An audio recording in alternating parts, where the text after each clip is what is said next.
네, 안녕하세요. 만나서 반갑습니다. 자, 우리가 이번에는 2024년 지방직 9급 환경공학개론 총평과 그 다음에 기출문제 풀이 함께 보도록 하겠습니다. 자, 그 다음에 이제 이런 과정을 좀 보고요. 25년도 어떻게 대비할 건가까지 제가 간략하게 한 줄로 정리를 해놨어요. 같이 한번 보도록 할게요.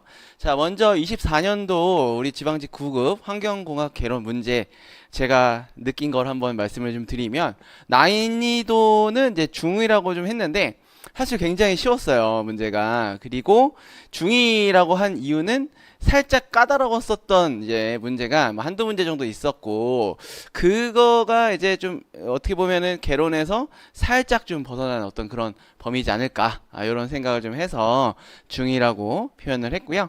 이 개론에서 굉장히 문제가 많이 나왔습니다. 이제 보통 개론에서 문제가 내용이 좀 쉽죠. 개론이 처리 기술이나 이런 것보다 개론이 굉장히 좀 문제 난이도가 약간 좀 쉬운 편이긴 한데, 그렇게 되면은 문제를 약간 좀 꼬아서 낸다거나 뭐 살짝 좀 올려서 난이도를 올려가지고 낸다거나 뭐 이러한 어떤 경향들이 있을 거라 이제 우리가 보통 생각을 했는데, 문제가 굉장히 쉽게 나왔어요. 그래서 이 개론에서의 어떤 그런 내용도 쉬웠고, 그 다음에 처리 기술이라든지 뭐 연소, 그 다음에 뭐 상하수도, 공정시험 기준, 뭐 법규 뭐 이제 나오긴 했는데, 그래도 좀 약간 쉬운 문제로 많이 출제가 됐다. 그래서 점수가 굉장히 좀 많이 나왔을 거라고 저는 좀 예상을 좀 하고 있습니다.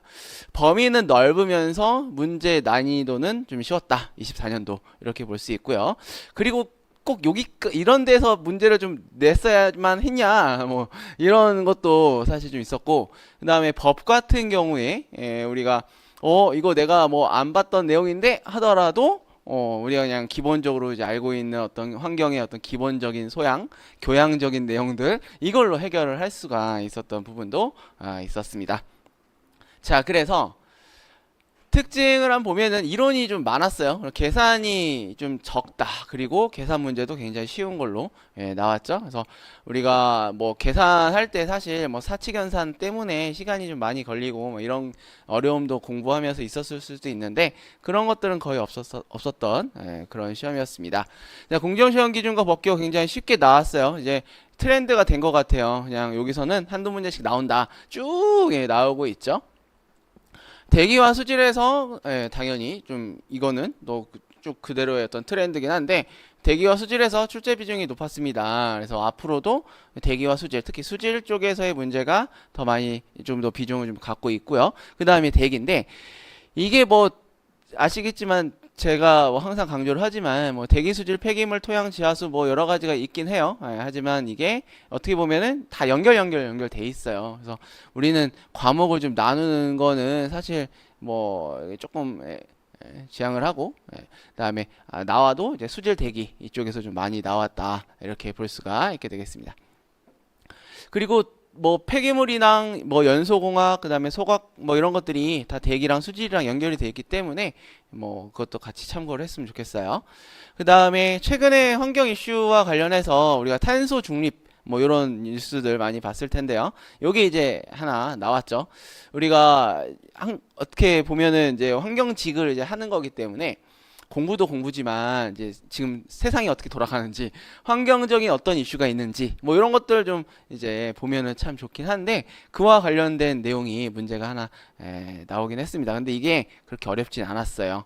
나중에 뒤에 가서 기출 보면 알 수가 있을 거고, 화학과 중복되는 내용의 문제도 출제가 됩니다. 이거는 뭐 계속 이렇게 되고 있죠. 화학에서도 환경과 관련된 문제 나오고, 환경에서도 화학과 관련된 문제 나오고, 이러한 것들은 늘 있었던 문제였던 것 같아요. 그래서 이러한 특징들 한마디로 표현하면 뭐 한두 문제 빼고는 굉장히 쉬웠다 이렇게 볼 수가 있겠습니다. 자, 25년도 어떻게 할까? 이게 이번 연도 쉬웠다고 하면 다음 연도도 쉽게 나오겠지 이렇게 생각을 하시면 안 되고요. 우리가 할 건 해야 돼요. 그래서 우리가 이제 기본 개념에 대한 이해를 통해서 처리 기술까지 공부를 쭉 진행을 했으면 좋겠고, 24년도에 이거 여기서 안 나왔네 해도 공부해야 됩니다. 방심하면 안 된다. 그리고 연결돼 있긴 하지만 과목을 나눈다면 수질, 대기, 폐기물 순서대로의 어떤 중요도 뭐 이걸 좀 생각을 하면서 공부를 했으면 좋겠고, 하지만 항상 강조하는 거, 얘네들은 하나의 어떤 그런 연결고리로 다 연결돼 있다라는 거 함께 기억했으면 좋겠습니다.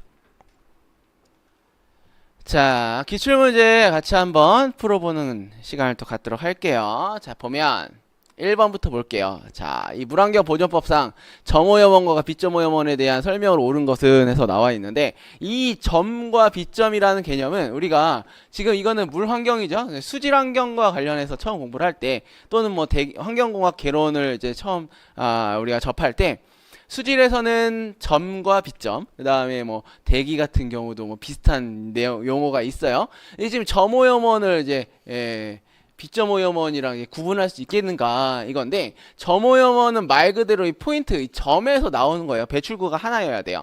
그 다음에 비점오염원 같은 경우는 일정한 어떤 면적에서 동시 다발적으로 불특정한 어떠한 장소에서 그냥 지 마음대로 나갑니다, 이게. 그러다 보니까 요거를 봤을 때 비가 안 오면 갈수기에는 사실은 요게 조금 더 점오염원에 대한 이슈가 더 있고, 비가 내렸다 싶으면은 여기서 이제 막 뭐 논이라든지 밭이라든지 뭐 도로라든지 이런 데에서 비가 내려가지고 사방으로 펼쳐 나가거든요. 이게 이제 비점오염원의 특징이에요. 그래서 홍수기와 갈수기의 어떤 그런 오염에 대한 부하가 좀 다르죠.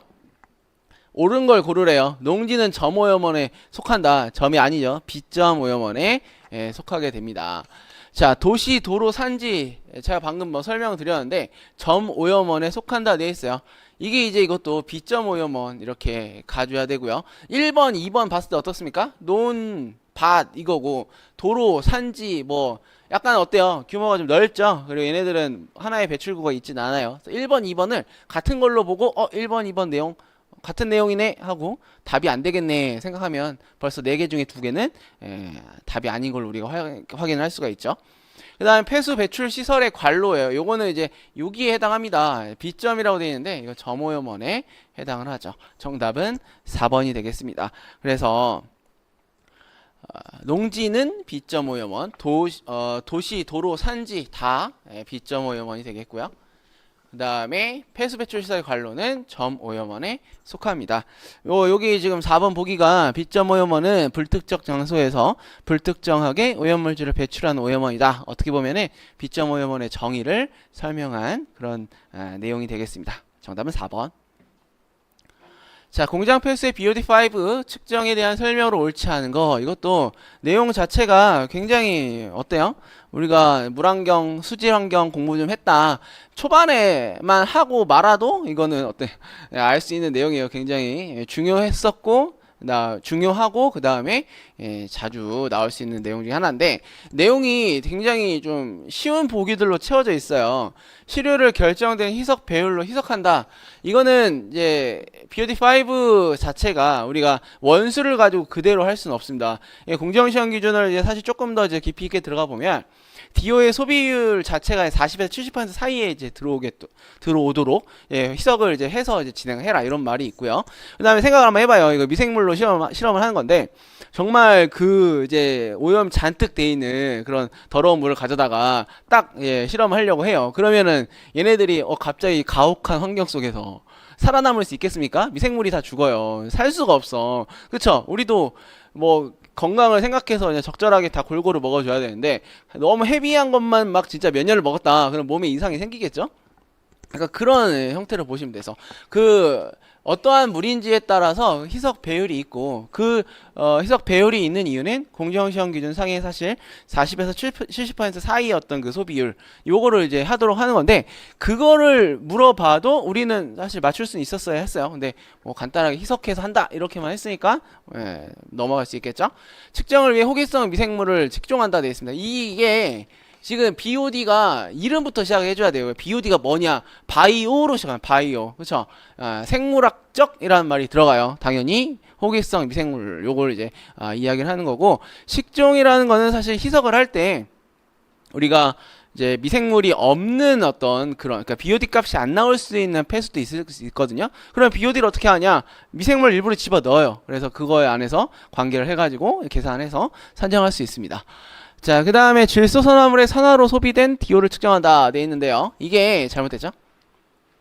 질소산화물이 산화가 되는 어떤 과정이 아니라 엄밀히 얘기하면 유기물이라고 사실 표현해 주는 게 좋고, 더 정확하게 얘기한다면 우리가 BOD5 자체는 탄소성 BOD입니다. 그래서 C, 탄소 C의 어떠한 산화에 얼마만큼의 DO가 들어가는가에 대한 개념이에요. 물론 이제 유기물 자체에 질소가 있긴 하겠지만 얘가 산화가 될 때까지는 하지 않아요. 왜? 그땐 질산화가 일어났다고 얘기를 하니까. 그래서 탄소성 BOD에 대한 개념만 우리가 가지고 간다. 요게 이제 틀렸다. 유기물이라고 해주는 게 조금 더 정확한 표현이 되겠습니다. 20도씨에서 5일간, 이건 기본이지. 사실 BOD 5잖아요? 이게 5가 있는 이유가 있어요. 이게 뭐냐? 5일 동안 한 거예요. 실험을 할 때 어디에다가 두냐? 20도씨의 배양기, 인큐베이터에다 넣어놔요. 가장 간단한 BOD5의 정의를 이야기했습니다. 정답은 3번 되겠고요. 자, 우리가 생물화학적 산소 요구량이라고 하는데 이게 이제 BOD예요. 근데 이거를 5자를 붙인 이유는 5일 동안 자, 물속의 호기성 미생물에 의하여 유기물이 분해될 때 소모되는 산소의 양을 의미하고, 소모되는 산소의 양은 유기물의 양을 간접적으로 알아내는데 이용이 된다. 이게 무슨 말이냐면 BOD병에 얘를 20도씨에서 5일 동안 그냥 두는 거예요. 그러면 어떻게 하냐면 이 안에 미생물들이 있거든요. 이 미생물이 유기물을 먹어. 근데 이 먹는 이 먹이가 유기물이에요. 그러면 이 미생물이 이 유기물을 먹이를 먹을 때 얼마만큼의 산소를 소비했는가, 그걸 가지고 얘가 얼마나 있구나 이걸 아는 겁니다. 우리도 그렇죠.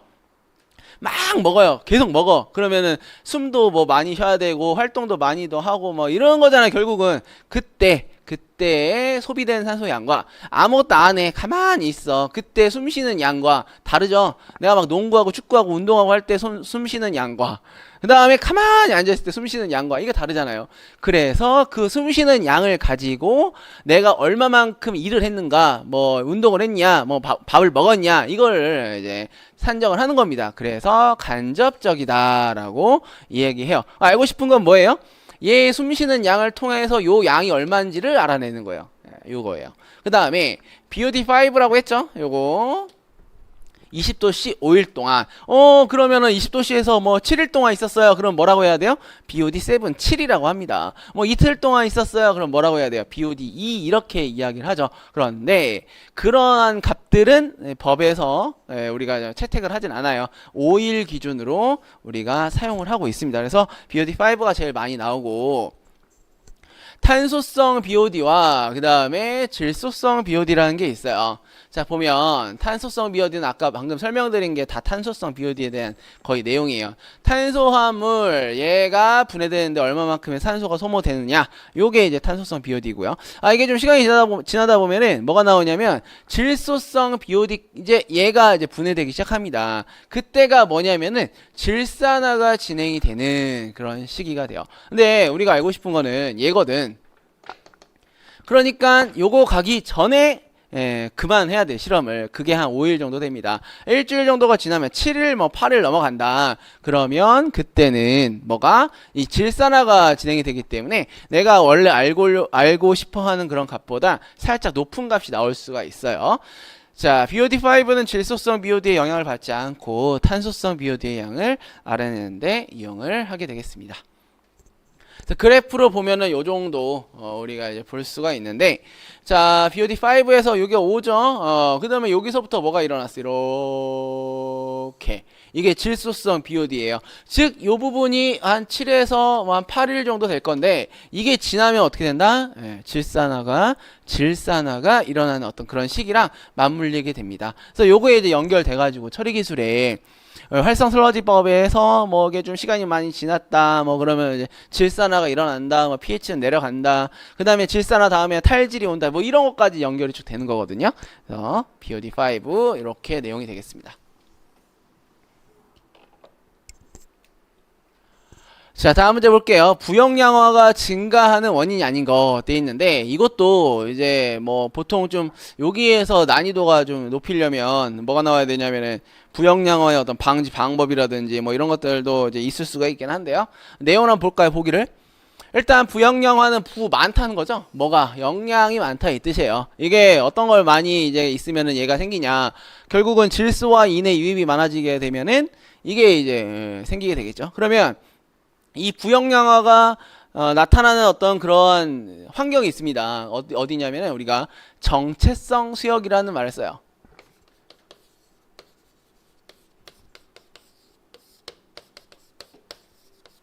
이 정체성 수역이라는 말을 쓰는데 이거는 어떤 뜻이냐면 그냥 머물러 있다 이 뜻입니다. 그냥 안 간다 이거야. 근데 보니까 어떻게 돼요? 1번에 호수에 담긴 물의 체류 시간 감소예요. 부영양화가 증가를 하려면 어떤 상태? 정체된 수역이어야 되는데 그게 아니라 체류 시간이 감소한다. 그러니까 잠깐 머물렀다 간다 이 뜻이죠. 그러면은 이거랑 반대죠. 이게 그래서 답이 됩니다. 1번이 정답이고요. 이거의 원인은 N과 P 증가예요. 그런데 그 중에서도 이 인이 조금 더 제한 기질, 즉 더 많은 영향을 준다. 그러면은 지금 얘랑 어때? 이게 2번, 3번은 똑같은 말이야. 결국 강으로 인한 영양 염류의 유입 증가, 호수 주변에서 질소 인의 유입 증가, 뭔가가 영양이 부해졌어요. 많아졌어.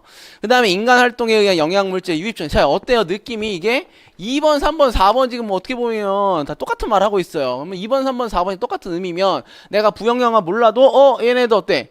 2번, 3번, 4번의 내용이 똑같으니 답은 1번이 될 가능성이 좀 있다. 이렇게도 우리가 이야기를 해볼 수도 있겠죠. 이건 하나의 뭐 문제 푸는 방법이고 요령 중에 하나고 사실 정확한 내용을 갖고 이거는 문제를 풀어야 됩니다. 왜? 내용이 그렇게 어려운 게 아니었어요.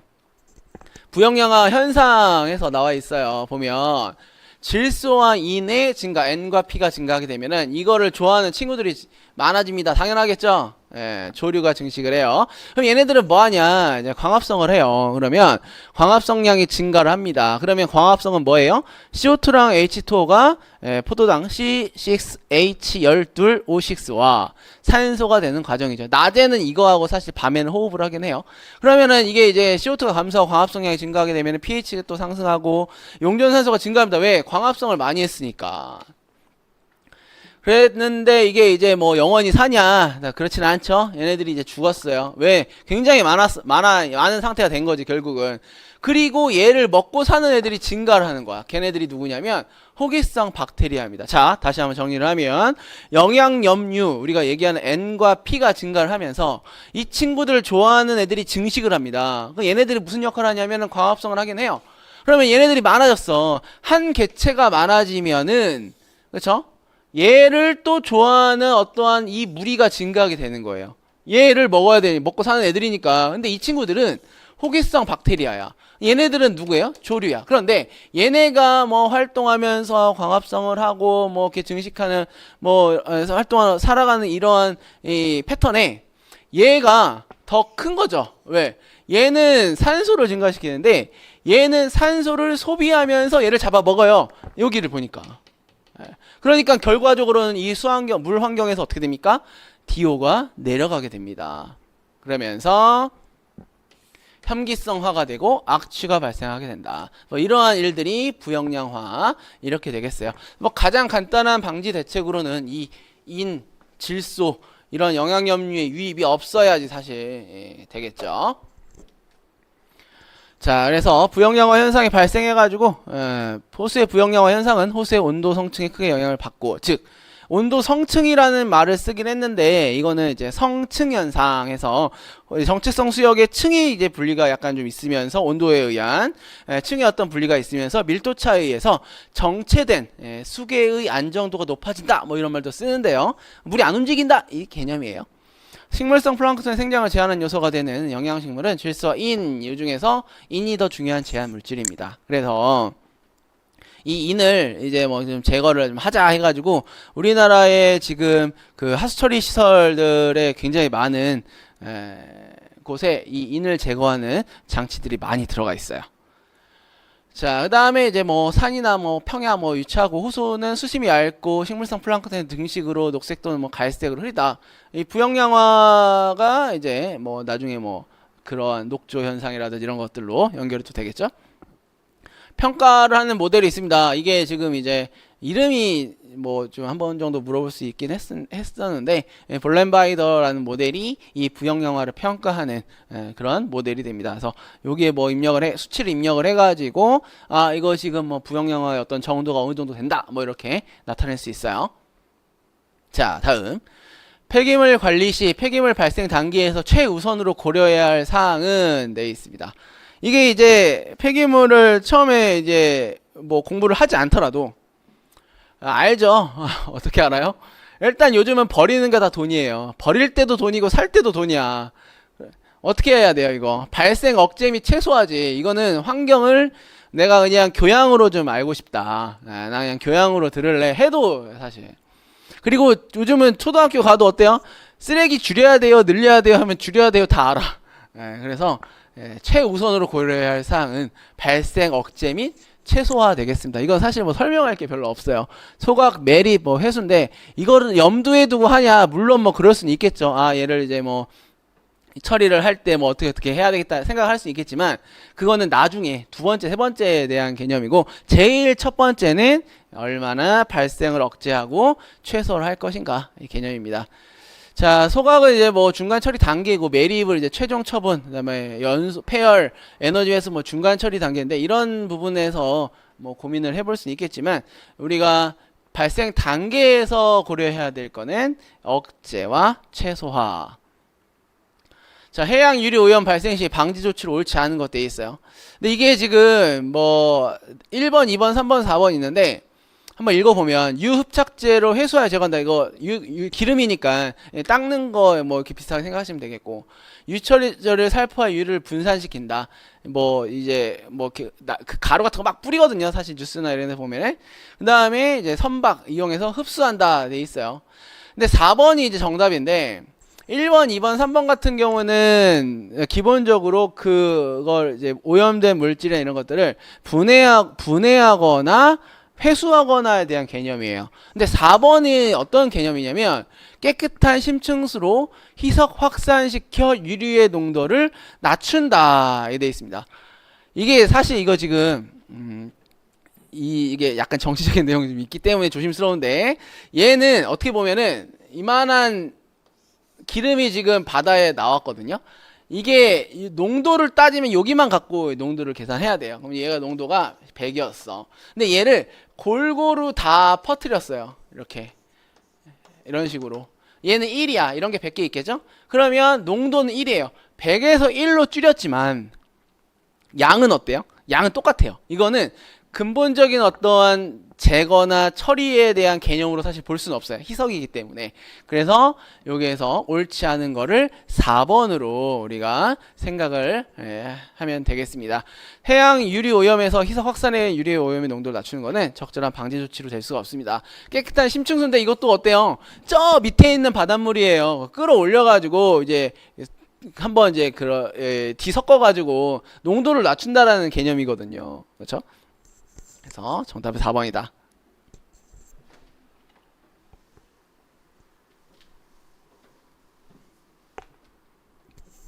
자, 수질오염 지표인 COD와 TOC. 이 문제 약간 좀 제가 물론 뭐 이 의도는 알겠습니다. 그런데 TOC가 지금 그 법에 있고 COD는 이제 없어졌어요. 사실 기준이 보면 COD와 이제 TOC에 대한 내용으로 이제 옳지 않은 걸 골라라 이 얘기인데 TOC라고 해서 토탈 총 유기 탄소예요. T가 총 오르가닉해서 유기 탄소인데 얘를 갖다가 완전히 그냥 다 이제 불에 태워가지고 CO2 얼마 나오냐 이거를 이제 가지고 환산하는 거거든요. 그래서 1번이 올바른 내용이 되겠고 COD 값이 작을수록 오염물질이 많아 수질이 나쁨을 의미한다. 2번이 이제 정답입니다. 얘는 우리가 이제 환경을 한다고 했을 때 물환경 특히 DO가 높냐 낮냐 그 다음에 COD, BOD가 높냐 낮냐 이거가 물이 더럽냐 깨끗하냐를 이제 물어보는 거거든요. 너무 문제가 쉬워요. 이게 보기가 이게 작으면은 깨끗한 물이거든. 사실 이거를 헷갈린다 그러면은 약간 조금 공부를 많이 안 한 거예요. 그래서 이게 나쁨이다, 이게 반대이기 때문에 정답이 이제 2번이 되겠고, 얘도 마찬가지로 너무나 너무 뚜렷해요. 보기가. 그쵸? 2번, 1번, 3번, 4번 몰라도 2번 틀렸다는 거 알면 바로 답으로 고를 수 있어요. 이래서 문제가 너무 좀 쉽게 나왔지 않나 생각이 듭니다. COD는 수중 유기물을 강한 산화제로 산화시킨 후 측정된 산소 요구량이다. 강한 산화제 우리가 기억해줘야 돼요. 뭐예요? 과망간성 칼륨,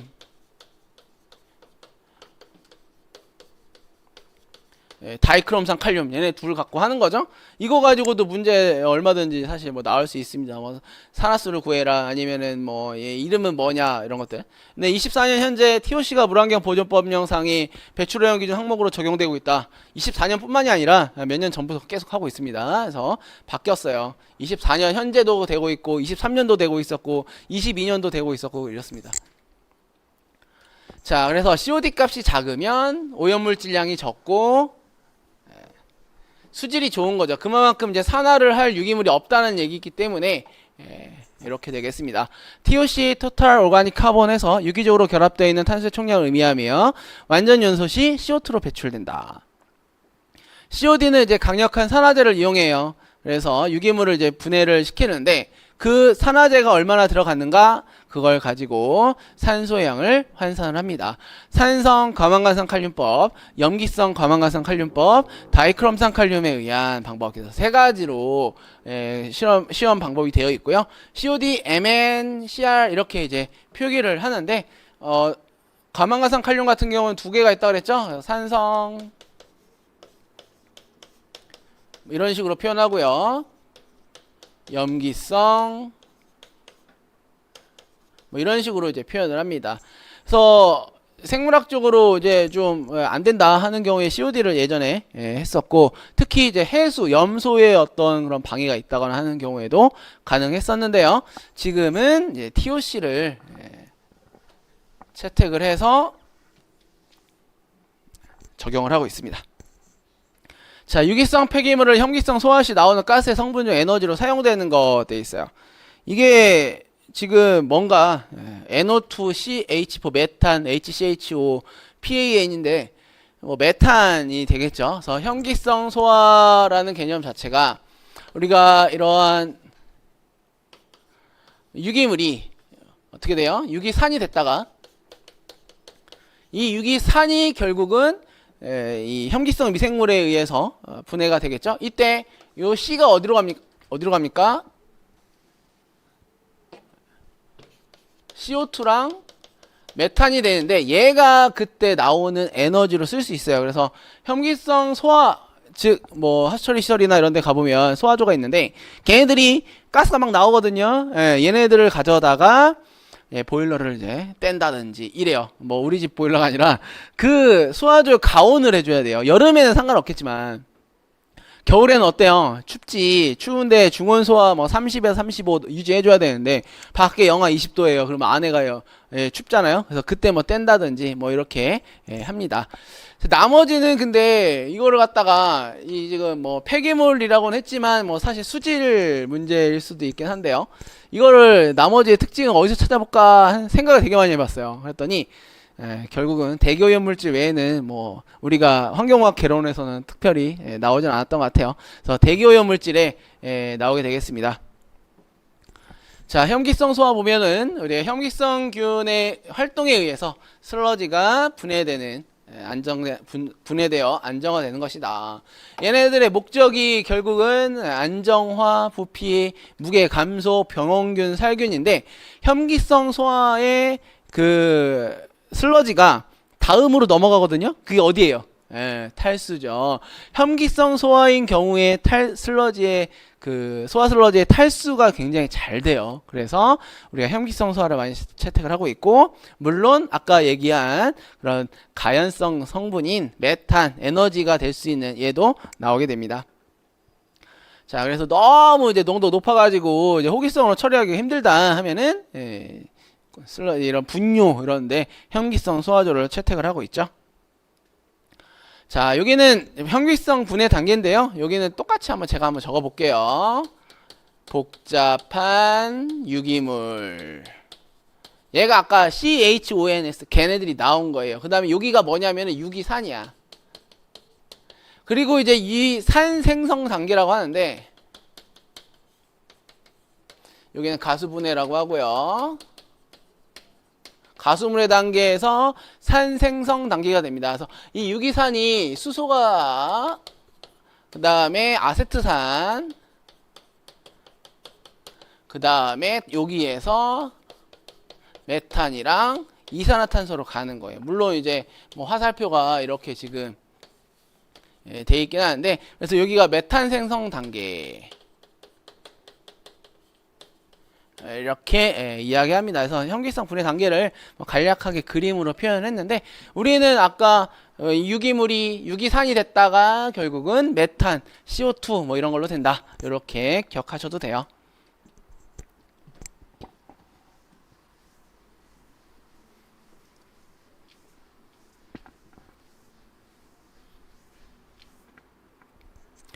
자, 폐기물의 열분해에 대한 설명으로 옳지 않은 거 되어 있습니다. 열분해와 그 다음에 비교가 되는 게 소각에 대한 그런 내용이 좀 많이 비교가 되죠. 열분해는 쉽게 얘기하면 전자레인지인 거고 그 다음에 소각은 가스레인지예요. 예, 화염에 대한 그런 개념도 좀 있긴 합니다. 다이옥신유의 발생이 소각에 비해 많다 되어 있는데 자, 다이옥신은 그 이제 소각에서 많이 생깁니다. 그래서 소각장에 대한 그 이제 뭐 데이터 분석, 배기가스의 어떤 그런 데이터 이런 것들을 보면은 다이옥신이 얼마나 있냐 뭐 이게 나오거든요. 그래서 1번이 정답이 되겠고 열분해는 흡열 반응, 소각은 발열 반응 반대죠. 그 다음에 열분해 생성물 수율은 운전 온도와 가열 속도에 영향을 받는다. 폐기물을 무산소 또는 저산소 상태에서 가열하여 연료를 생산한다. 이게 열분해에 대한 개념이 되겠습니다. 정답은 1번. 자, 방음 대책 중에 소음의 전파, 전달, 경로 대책으로 옳지 않은 것들이 있어요. 그러니까 음이 이렇게 가는데 중간에서 뭘 어떻게 한번 해보겠다 이거건데요. 예, 보면은 음원을 제거한다 돼 있어. 이거는 뭐예요? 제가 이렇게 막 이렇게 말을 하고 있죠? 제 입을 막은 거야, 이게. 음원을 제거한다가. 그러면은 여러분들이 시끄러운 막 그 소리가 막 들리고 있는데 중간에 뭐 문을 닫아버린다든지 방음 벽을 세운다든지 뭐 이런 것들이 다 전파 경로 대책에 해당합니다. 그 다음에 방향을 뭐 변경한다, 거리를 멀게 한다, 방음 벽을 설치한다. 이거는 다 맞는데 음원을 제거하는 거는 발생원 대책에 해당을 하겠습니다. 자, 소음방지 대책에서 발생원, 그다음에 전파 경로 수음축 대책이 있어요. 발생원 아까 얘기한 대로 막 소리가 나는 개를 어떻게 해보는 거죠. 발생원 저감, 소음기 설치, 방음 커버. 그다음에 전파 경로 같은 경우는 중간에 이제 뭐 벽을 세운다든지 가운데서 뭘 어떻게 해보겠다 이런 내용인데 공장 건물 내벽의 흡음 처리, 공장 벽체의 차음성 강화, 방음벽, 거리 감쇄, 지향성 변환, 방향을 바꾼다거나 뭐 이런 것들. 수음축은 뭐냐? 듣는 내가 모르겠다. 내가 귀를 막아야지. 귀마개 이런 것들이 수음축 대책에 해당을 하겠습니다. 자, 단위 시간당 진동 속도의 변화량이 진동 가속도 1GAL과 같은 값은 간단한 문제인데 사실 요거 약간 까다롭거든요. 이게 굳이 이 단위를 우리가 신경을 이제 좀 안 썼을 수도 있긴 해요. 그렇게 크게 맞게 소음 진동에서 2단위까지 우리가 진행이 이제 좀 공부를 하지 않아도 대법한 그런 범위이긴 했는데 일단 가속도죠. 가속도는 거리 퍼 시간의 제곱이긴 합니다. 근데 다 그렇게 생겼어. 결국은 우리가 뭐 1번이 여기 GAL에 대한 그런 단위라서 요거는 사실 공부를 안 했으면은 맞추기가 좀 약간 까다로웠을 것 같아요. 내용은 쉬웠지만 우리가 좀 이렇게 소음 진동에서 뭐 파장도 있고 헤르츠 그다음에 뭐 주기 뭐 여러 가지가 있는데 그런 게 조금 더 중요하긴 했었는데 진동 가속도에서 단위를 물어보는 문제가 소음 진동 쪽에서 나왔습니다. 자, 그 다음에 경도와 관련된 내용 볼게요. 경도라는 거는 물의 단단한 정도, 물의 색이 뭐 이렇게 얘기를 해서 CaCO3, 그쵸? 탄산칼슘에 대한 상당량으로 표현을 하는 걸 의미합니다. 그래서 경도가 높다, 우리가 경수, 경도가 낮다, 뭐 연수 이렇게 얘기를 해요. 경도가 큰 물은 물때를 스케일이라고 하죠. 온수 파이프를 막을 수 있다. 다음에 경도가 50mg/L as CaCO3 이하의 물을 경수라고 한다 돼 있습니다. 경수가 뭐예요? 경도가 높은 물이야. 그런데 이하래요. 이하라는 단어를 쓰려면 연수에 맞겠지 좀 더. 그쵸? 경도가 낮은 물이니까. 근데 이게 이렇게 됐어요. 그래서 이하인 물을 우리가 보통은 연수라고 좀 이야기를 할 수가 있습니다. 그래서 여기 틀렸고. 그 다음에 칼슘, 마그네슘 이온이 되어 있는데 이게 경도를 유발하는 물질 한마디로 얘기를 하면 어떻게 돼요? 이가, 양이온, 중금속 이렇게 되기 때문에 이게 지금 맞죠? 됩니다. 알칼리도가 총경도보다 작을 때 탄산 경도는 알칼리도와 같다. 자, 알칼리도를 유발하는 물질과 총경도인데요. 네, 탄산 경도 얘네 둘이 만나서 얘가 돼요. 그러면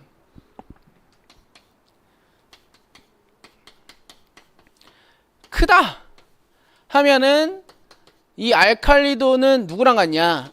탄산경도는 누구랑 같냐? 알칼리도와 같아요. 왜 그러냐? 총경도가 100이고 알칼리도가 예를 들어 30이다 이거지. 그러면 알칼리도 유발 물질과 경도 유발 물질 둘이 만나서 형성되는 경도가 탄산경도인데 얘가 아무리 잘 돼봤자 30밖에 안 나오겠죠? 이렇게 이제 됩니다. 그래서 요건 올바른 그런 내용이 되겠고, 자, 그 다음에 물론 이제 여기서의 답은 우리가 2번으로 이렇게 해서 고를 수는 있는데요.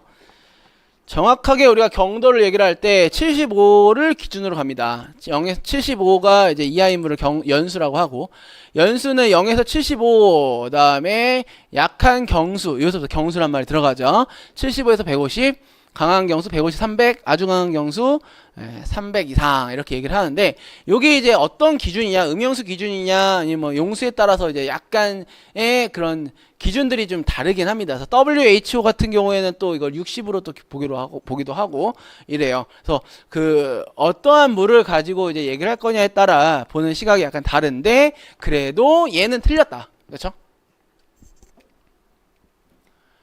자, 탄소 중립 사회로의 이행에 대한 설명을 옳지 않은 것 되어 있습니다. 이게 이제 요즘 우리 전 세계적으로 환경에 대한 굉장히 큰 이슈가 요거죠. 그래서 이 문제가 이렇게 이슈가 되는, 환경의 어떤 사회적인 이슈가 되는 게 문제로 이제 출제가 되는 그런 경향이 있는, 이게 뭐 보니까는 지금 뉴스에 계속 나오는 말들이에요. 온실가스를 어떻게든 없애려고 한다. 그쵸? 우리가 뭐 1.5도를 올리지 말자. 뭐, 이것도 안 되겠다. 뭐 0.5도 올라가도 지금 큰일 난다. 이런, 얘기를 하고 있고. 그 다음에 재생에너지인 천연가스 보급률을 높인다 돼 있어요. 탄소 중립 사회로의 이행이 얘랑은 안 맞는다 이거지. 일단, 재생에너지가 뭔지를 이제 봐야 되는데, 재생에너지에 천연가스가 들어가지가 않습니다. 천연가스 결국은 우리가 탄소와 그다음에 수소와 어떤 그런 결합들로 이루어진 유기물일 텐데, 얘네들을 불태우면은 천연가스 대표적인 게 뭐가 있냐면은 우리 그 LNG 있거든요. LNG. 걔도 이산화탄소 나오고 질소산화물 나옵니다. 그렇기 때문에 얘네들이 온실 그 효과에 기여를 하고 있어요. 이거를 이제 높인다라는 말 자체가 잘못됐죠. 천연가스의 보급률이 높아지면 사실 좀 어렵고요. 재생에너지에 천연가스가 포함이 안 돼 있습니다. 그리고 탄소 순 배출량을 0으로 하는 것을 목표한다. 이게 이제 요거와 어울리는 그런 내용이죠. 수력 태양 에너지를 이용해 탄소 배출량을 줄일 수 있다. 이거는 맞아요. 그쵸? 얘네들이 재생에너지에 해당하거든요. 그래서 우리가 뉴스에 엄청나게 나오죠. RE100이라든지 이런 것들. 앞으로 이제 우리 큰 회사들이 재생에너지만으로 만든 것만 나는 받을래 이거예요. 큰 원청에서. 그러면 그 밑에 이제 우리가 그 하청 업체들, 우리가 뭐 조금만 부속을 납품한다든지 이런 업체들이 그거에 준해서 해줘야 된다 이거예요.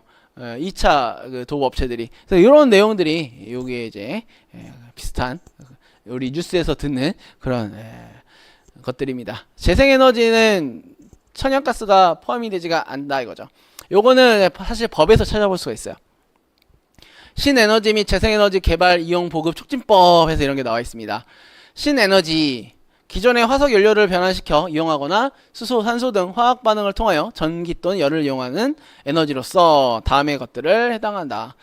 수소 에너지, 연료 전지, 그 다음에 이제 여기 뭐 가스화학 에너지, 뭐 대통령령으로 정하는 기준의 범위에 해당하는 에너지에 돼 있고, 천연가스가 아닌, 천연가스가 아닌, 그 다음에 재생에너지라 해서 나와 있어요. 우리가 알고 있는 태양, 물, 뭐 지열, 강수, 뭐 조력 이런 것들도 다 여기 뭐 포함이 되는 건데, 태양, 풍력, 수력, 해양, 뭐 그다음에 지열 이런 것들로 그냥 순수하게 자연의 어떤 그런 현상들을 이용해서 우리가 만든 그런 에너지입니다. 그래서 저 예전에 이런 생각을 한 적 있어요. 자동차에 태양열 태양 패널 다 달아가지고 이제 뭐 이렇게 다니게 하면 되지 않겠냐 했더니 아직까지는 그 정도 효율이 안 나온다고 하더라고요. 자, 생물 자원, 뭐 변화하는 바이오 에너지 뭐 이런 것들이 있고, 그 다음에 쭉 가가지고 여기 똑같이 있죠. 천연가스가 아닌 에너지 이렇게 돼 있습니다. 그래서 천연가스가 일단 이런 내용에 해당이 되지가 않는다. 근데 거기에 뭐라 돼 있었어요? 천연가스라고 돼 있죠. 황합류 화석 연료의 완전 연소 시 주로 발생하는 1차 오염 물질로서 황화물에 해당하는 것은, 자, 우리 대기 오염 물질의 1차, 그 다음에 2차 뭐 이런 것들이 있었습니다. 1차 그 오염 물질이라고 하는 거는 결국은 배출원에서 직접 튀어나오는 걸 얘기를 하는데요. 여기서 해당되는 게 1번입니다. 1차 대기 오염물질에서 배출 및 발생원에서 직접 대기적으로 배출되는 오염물질을 의미한다. 2차는 1차가 한 번 더 뭔가가 해가지고 광학적인 반응, 사실 2차 대기 오염물질을 정의하는 거에서 이 광학적 반응이라는 말이 이제 굉장히 중요한 키워드예요. 그래서 요거를 꼭 넣어줘야지만이 2차 대기 오염물질을 에 대한 정의를 잘 했구나 알 수가 있습니다. 1차도 되고 2차도 되는 거 있는데 이거는 둘 다 나올 수 있다 이 얘기죠.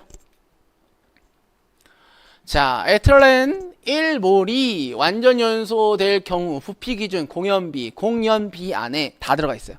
공기와 연료의 비예요. 공기가 위에고 밑에가 연료예요. 연료. 그런데 뭐로 구하래요?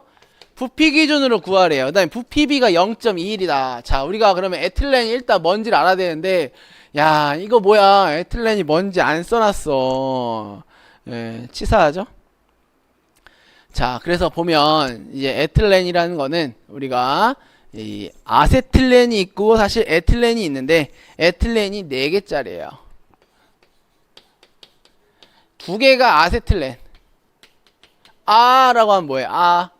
뭔가 배고파, 밥이 부족해, 그쵸? 아세틸렌.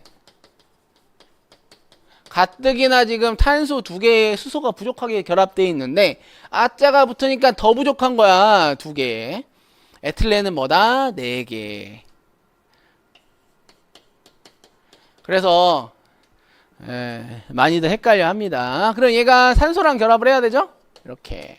그 다음에 CO2 H2O가 되겠지.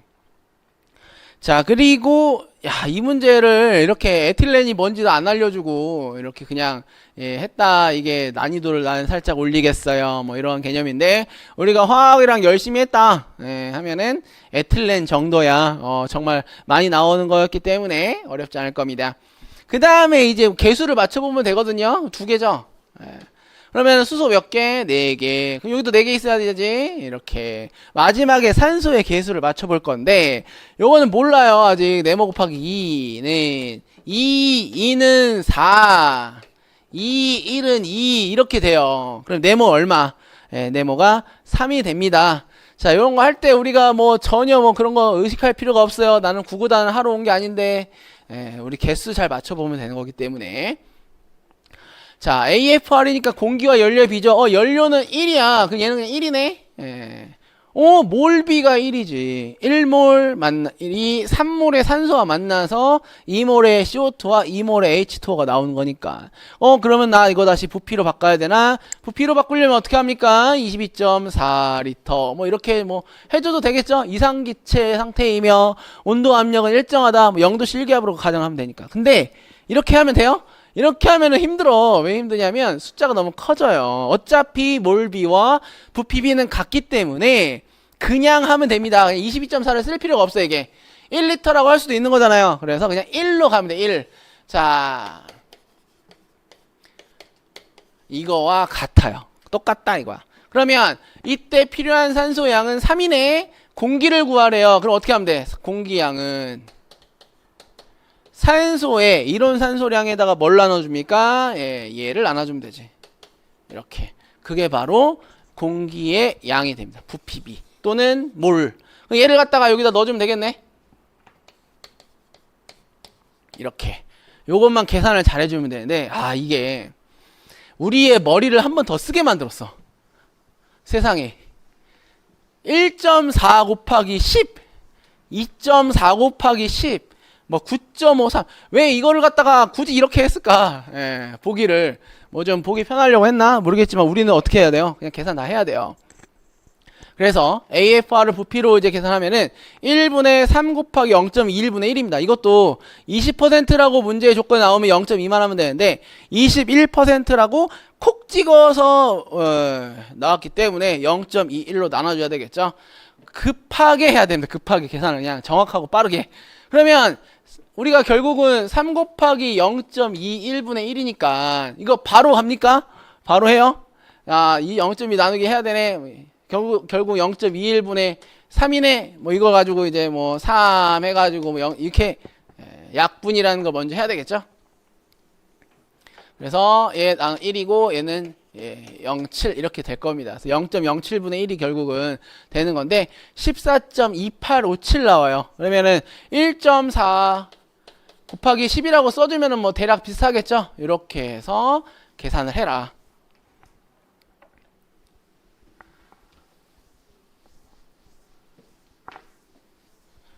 그래서 계산 문제가 뭐 많이 안 나왔는데 이게 이제 하나 있었어요. 정말 다행인 거는 우리가 뭐 그래도 약분이 좀 됐었고 사칙연산만 틀리지 않고만 잘 해주면 풀 수 있었던 그런 문제입니다.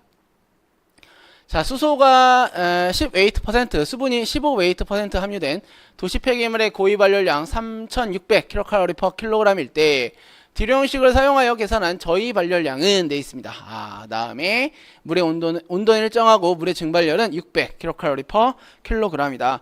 일단 여기에서 지금 얼마래요? 3,600이 나왔어요. 고위 발열량이. 3,600이 이렇게 나와 있는데 뭐 듀로 형식 나오고 내가 알고 있는 듀로 형식을 가지고 뭐 어떻게 다시 해야 되냐? 그게 아니라 얘가 그냥 쓰면 돼 이거를 여기다가. 그러면 저희 발열량을 구하라고 했죠. 저희 발열량 어떻게 됩니까? 고위에서 뭘 빼요? 물의 증발 잠열 빼줘야지. 요거 계산해 주는 거예요. 어렵지가 않아요. 이것도 고위에서 600 곱하기 9H 플러스 W를 잘 넣으면 됩니다. 얘도 뭐만 잘하면 된다? 이거는 어떻게 할 수가 없어요. 그냥 사칙연산 우리가 정확하고 빠르게 해주면 되겠습니다. 수소가 이제 뭐 10%라고 했으니까 0.1 들어가면 되겠고요. 수분이 15%라고 했으니까 0.15 들어가면 되겠죠. 그래서 2972 정답이 되겠습니다. 자, 그래서 정답이 3번 되겠고.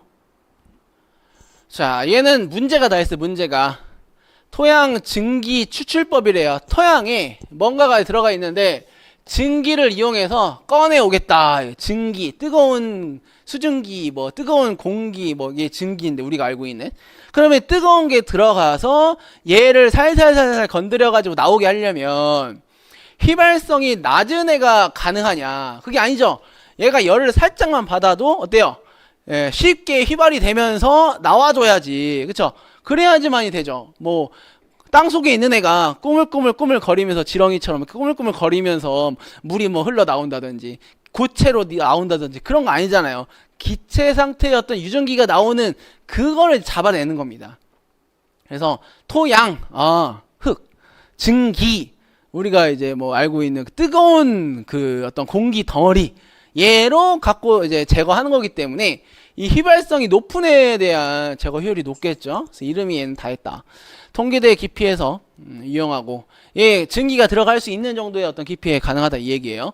오염된 본래 장소에서 현장 처리 가능하다. 거기에다가 이제 팔 박아가지고 제거를 하는 거고 제거되는 물질의 일부는 활성탄을 흡착할 수 있다. 이거는 이제 우리가 알고 있는 VOC라고 하는데 휘발성 유기화합물이라고 있습니다. 휘발성 유기화합물, 얘네들이 활성탄에 의한 흡착으로 제거가 가능해요. 이거는 토양뿐만이 아니라 이제 뭐 대기라든지 이런 데서도 얘기가 됩니다. 정답은 4번이 되겠고요. 자, 물리화학적 처리 방법으로 원 위치 처리 방법이다 이렇게 얘기를 합니다. 휘발성 또는 준휘발성의 휘발성이 강한, 휘발성이 있는 그런 오염물질을 제거를 하는 거고요. 뭐 대략적으로 그림은 이렇게 생겼어요. 그래서 여기가 이제 오염의 어떤 그 층이 있으면 여기로 뜨거운 공기를 불어넣어서, 즉 증기를 불어넣어서 공기의 흐름을 이렇게 가게 한 다음에, 증기 흐름을 이렇게 가게 한 다음에 여기에서 골라내 가지고 위로 끌어올리는 거지. 그러면서 이제 모아온 하나의 어떤 포인트에서 계속 오염물질이 나오니까 얘네들을 제거하는 그런 방법이 바로 토양 증기 추출법 이렇게 되겠습니다.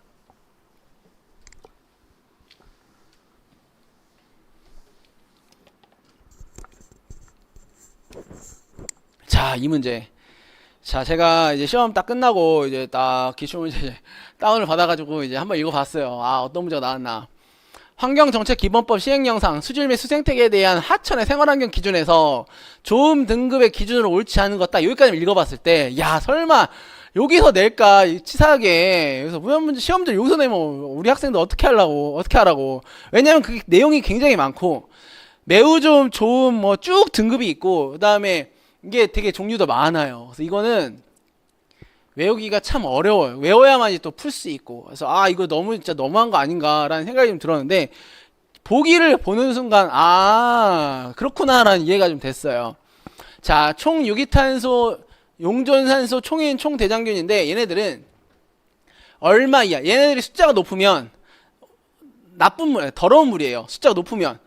총유기탄소 총인 총대장균군은 숫자가 높으면 더러운 물이야. 그래서 좋은 뭐 나쁨 단계 쪽으로 가져야 돼요. 숫자가 커지면 커질수록. 그런데 DO 값은 숫자가 커지면 깨끗한 물이에요. 그러면 지금 좋은 등급이죠.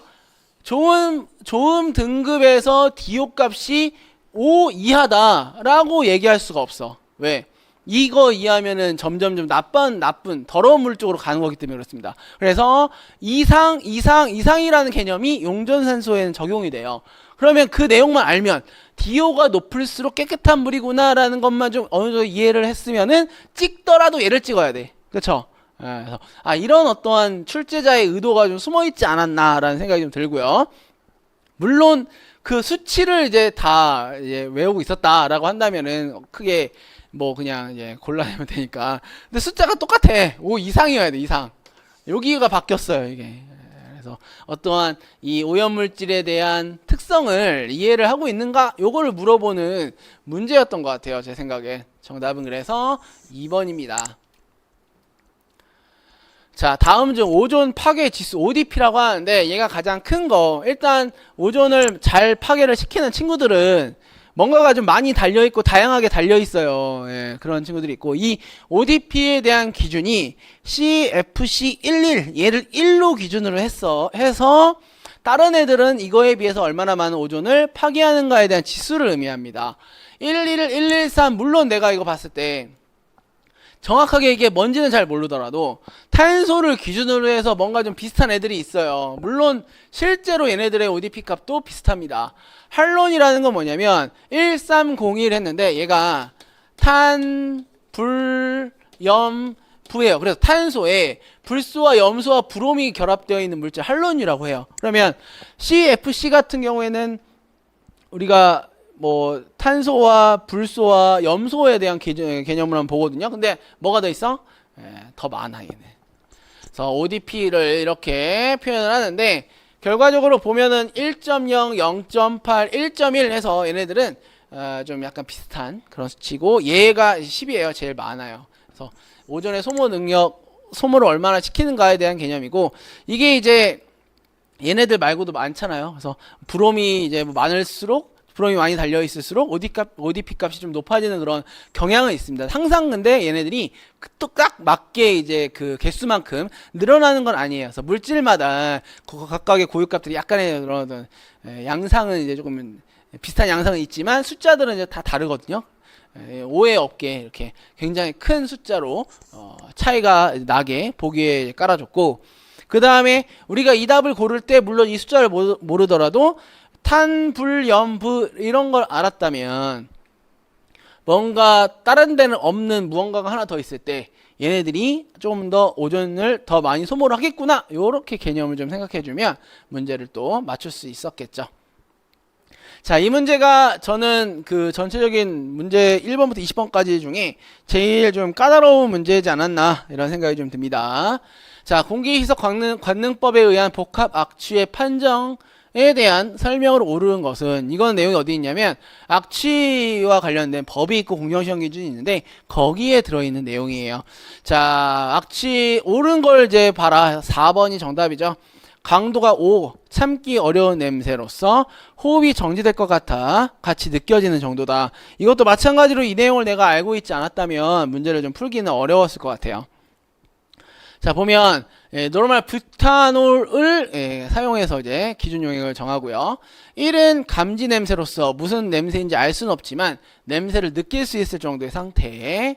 그 다음에 4는 극심한 냄새, 아주 강한 냄새, 예를 들면 뭐 재래식 화장실에 나는 냄새, 뭐 이렇게 되어 있는데 이게 실제로 이렇게 되어 있습니다. 악취 판정도에서. 자, 악취 강도에서 먼저 봐야 될 거는 0, 1, 2, 3, 4, 5. 몇 단계? 5단계? 아니에요. 6단계 이렇게 되어 있고요. 얘네들의 이름이 구분해서 무치, 설명에서 보면은 아까 얘기한 것처럼 무치로 평상시 후각으로 아무것도 감지하지 못하는 상태. 노르말 뷰타놀의 농도는 0 이렇게 됩니다. 그 다음에 감지 냄새에서 무슨 냄새인지 알 수 없으나 냄새를 느낄 수 있을 정도의 상태. 보통 냄새에서 무슨 냄새인지 알 수 있는 정도의 상태. 강한 냄새에서 쉽게 감지할 수 있는 정도의 강한 냄새를 말하며, 예를 들어 병원에서 크레졸 냄새를 맡는 정도의 냄새, 병원 가면 맡는 냄새 생각하시면 되겠습니다. 극심한 거 재래식 화장실. 참기 어렵다 그러면은 이제 강렬한 냄새, 호흡이 정지될 것 같은 거, 요게 이제 5번 강도 5, 9분의 5가 되겠죠. 자, 환경오염도 조사에 사용되는 방법 중 산화 환원 반응을 이용하지 않은 것은 돼 있습니다. 자, 이거를 이제 우리가 문제를 풀 때 여러 가지 생각이 많이 들 거예요. 아, pH는 어떻게 측정을 하고, 이것도 전극 전이의 산화 환원에 들어가는 거고요. 과망간산 칼륨에서 화학적 산소 요구량인데 이거는 어때요? 이게 산화제죠, 산화제. 산화제를 이용해서 유기물을 산화시키니까 당연히 한쪽이 산화가 되면은 반대는 환원이 돼요. 산화 환원 반응 어떻다? 동시에 일어난다. 그러니까 이것도 되겠지. 자, 윙크럴 아지드와 나트륨 변법에 의한 용존산소 측정인데 이것도 마찬가지로 이제 우리가 티오황산 나트륨이라고 있습니다. 이것도 하나의 산화제인데요. 얘를 가지고 산화의 어떤 반응들이 일어나요. 그런데 이거는 사실 화학이라고 좀 볼 수 있어. 화학. 왜냐? 우리가 산화 환원을 어떻게 정의할 거냐. 물론 산소와 뭐 결합한다, 뭐 여러 가지 있잖아요. 하지만 우리가 화학에서 이 산화수의 변화로 산화 환원을 확인하는 그런 문제들, 내용들이 많았었어요. 물론 이게 환경도 마찬가지긴 하지만 그때 어떤 게 있었냐? 중화 반응은 산화수의 변화가 없어요. 그래서 얘는 산화 환원 반응이라고 얘기를 할 수 없어. 근데 여기 뭐라 돼 있습니까? 이게 중화 적정이라고 돼 있지. 그러면은 얘는 말 그대로 중화반, 산과 염기가 만나 물과 염을 형성하는 중화 반응이에요. 이 중화 반응은 산화수의 변화가 없습니다. 그래서 산화 환원 반응이라고 할 수가 없다. 이렇게만 생각을 해준다면은 1번, 3번, 4번이 뭔지 내가 생각 안 하더라도 산화수의 변화가 없는데 그러면 산화 환원 반응이 아니겠지. 이렇게 돼요. 실제로 화학에서 기출에 어떤 게 많이 나왔냐면 반응식들을 좀 깔아놔요. 4개를.